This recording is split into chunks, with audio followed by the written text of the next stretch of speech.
Sustainability has always been a really important part of what we do at La Trobe. I think universities have a really important thought leadership role to play in showing other organisations what's possible. The Net Zero Fund is an initiative between SLS and La Trobe University and is designed to make the best use of some of the great resources we have at the university, most in particular with respect to researchers and scholarship students. Well, the corporate value of SLS is sustainability. It's not only a corporate responsibility but a personal responsibility to ensure that we get to as close to net zero as we can. So when we saw an opportunity to contribute to the Net Zero Fund, obviously it was a no-brainer for us to contribute.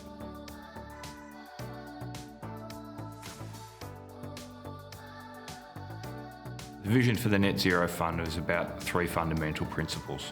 We wanted to make sure we were looking at energy efficiency, we wanted to make sure that we were looking at lighting, and we wanted to make sure that all of those things fell under the umbrella broadly of sustainability.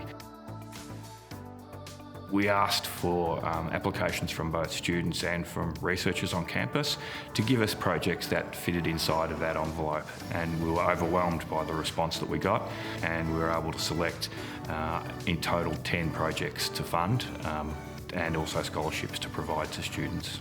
It's fantastic that this initiative is providing some of our smartest students and smartest researchers with access to research funds that will support some really interesting work, whether it's in data analytics, artificial intelligence, cybersecurity, or natural ecosystems.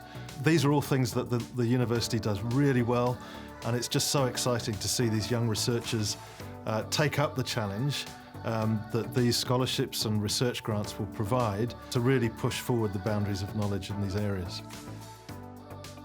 So the project we're looking into is focusing on the new introduction of LED lighting. One of the impacts with these is that we're seeing a lot of impacts on animals. So ultimately we're looking to how we can use energy efficient lighting but reduce the impact on nocturnal wildlife at the same time. We're also hoping that we can get to a point where some of the projects will actually provide commercial outcomes and potentially have global impacts, and we're excited about those prospects. I just love seeing young people do things that they're passionate about and which make the world a better place.